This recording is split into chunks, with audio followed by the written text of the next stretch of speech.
Students, मैं doctor चंदा Keswani, associate professor political science, SPC government college Ajmer. कल हमने चर्चा की थी जस्टिफिकेशन ऑफ मोनार्की की, अर्थात राजपद का क्या औचित्य है। आज हम इसी के अन्य बिंदुओं पर चर्चा करेंगे। आज हम बात करेंगे कि सम्राट पद का मनोवैज्ञानिक महत्व है। सम्राट पद का मनोवैज्ञानिक दृष्टि से भी महत्व है। ये जनता के लिए सरकार और राज्य का साकार रूप है और राजभक्ति के माध्यम से देशभक्ति का संचार करता है। साधारण व्यक्ति राष्ट्र, सरकार तथा देश जैसे अमूर्त शब्दों की अपेक्षा राजा जैसे मूर्त शब्द को आसानी से ग्रहण कर सकता है। एडवर्ड जैक्स के शब्दों में राजा एक व्यक्तिगत और चित्रमय तत्व प्रस्तुत करता है जो उन संवैधानिक व्यवस्थाओं की अपेक्षा जिन्हें न देखा जा सकता है, न ही सुना जा सकता है, जनता की भावनाओं को अधिक प्रभावित करता है। जेनिंग्स के अनुसार प्रजातांत्रिक शासन बेजान तर्कों और नीरस नीतियों तक ही सीमित नहीं होता। उसमें कुछ रंगीनी, कुछ तड़क भड़क होनी चाहिए, और ऐसी तड़क भड़क और कहाँ देखने को मिलेगी जैसी कि शाही पोशाक में मिलती है। नेक्स्ट हमारा पॉइंट है निरंतरता और स्थायित्व का प्रतीक। कि जो राजपद है वो निरंतरता और स्थायित्व का प्रतीक है, और ब्रिटिश जनता राजपद को एक सुरक्षा का साधन मानती है और इस बात पर विश्वास करती है कि जब तक राजपद है तब तक उनके राजनीतिक और सामाजिक जीवन के मूल्य सुरक्षित हैं।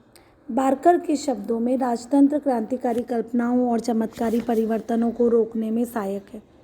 इस आधार पर ब्रिटेन में ये बात कही जाती है कि जब सम्राट बकिंघम प्रासाद में हो तो जनता सुख की नींद सोता है। अगला बिंदु है संसदीय प्रजातंत्र में राजपद की उपयोगी भूमिका।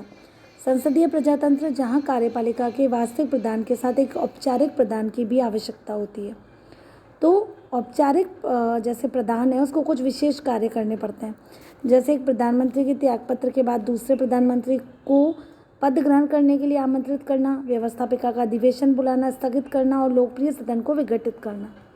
इस औपचारिक प्रधान के द्वारा वास्तविक कार्यपालिका को परामर्श देने का कार्य भी किया जाता है।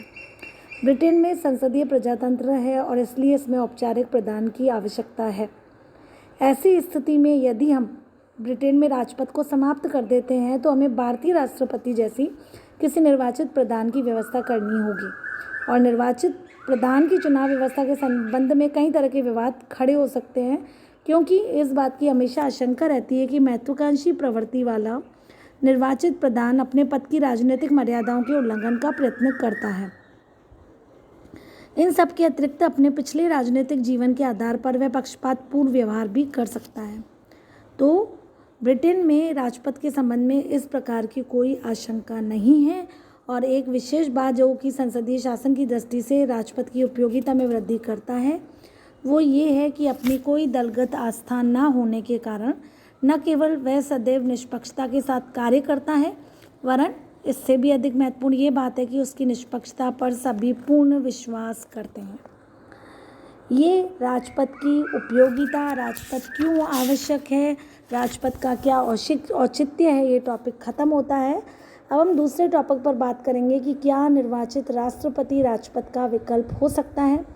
Can an elected president replace the king. अनेक बार ये प्रश्न किया जाता है कि क्या वंशानुगत राजा के स्थान पर निर्वाचित प्रधान के पद की व्यवस्था की जानी चाहिए, क्योंकि वस्तुत स्थिति ये है कि ब्रिटिश शासन व्यवस्था में सम्राट के द्वारा जो भूमिका निभाई जाती है निर्वाचित अध्यक्ष के द्वारा उसे पूरा नहीं किया जा सकता। निम्न कारणों से निर्वाचित प्रधान राजपद का विकल्प नहीं हो सकता। पहला, ब्रिटिश राजा न केवल ब्रिटेन वरन अधिराज्यों और राष्ट्रमंडी देशों का भी प्रधान समझा जाता था, और एक निर्वाचित प्रधान केवल ब्रिटिश जनता द्वारा निर्वाचित होगा, उसे अन्य किसी के द्वारा निष्ठा प्राप्त नहीं होगी। दूसरा, निर्वाचित राष्ट्रपति दलगत आस्थाओं के ऊपर नहीं होता। यदि वे दलीय आस्था का त्याग भी कर दे तो पुराने राजनीतिक जीवन के आधार पर उसकी निष्पक्षता में संदेह किया जा सकता है और उसे सम्राट जैसे सभी पक्षों की ओर से प्रतिष्ठित स्थिति प्राप्त नहीं हो सकती। तीसरा, निर्वाचित राष्ट्रपति का कार्यकाल सीमित होने के कारण उसे प्रशासनिक कार्यों का दीर्घकालिक अनुभव प्राप्त नहीं हो सकता। अतः निर्वाचित प्रधान होने पर ब्रिटिश सम्राट के राजनीतिक ज्ञान एवं प्रशासनिक अनुभव से वह वंचित हो जाएगा। चतुर्थ, संसदीय शासन में शासन के अध्यक्ष को केवल एक औपचारिक प्रधान के रूप में कार्य करना है। सम्राट के द्वारा अपने पद की राजनीतिक मर्यादाओं को भी स्वीकार कर लिया गया है, लेकिन निर्वाचित राष्ट्रपति महत्वाकांक्षाओं के वशीभूत होकर यदि कभी परंपराओं का उल्लंघन कर बैठे तो संवैधानिक गतिरोध की स्थिति उत्पन्न हो जाएगी।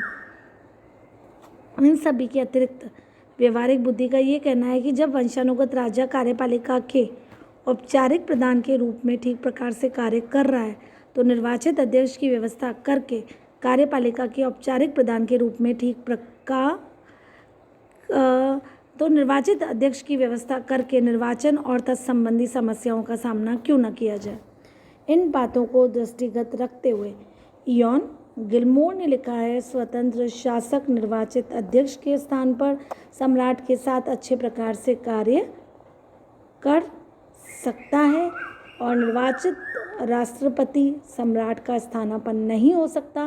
ब्रिटेन में इस संबंध में सोचा भी नहीं जा रहा है। ऑग ने कहा है, ब्रिटेन इसी प्रकार मुकुटधारी गणतंत्र बना रहेगा और बना रहना चाहिए। धन्यवाद।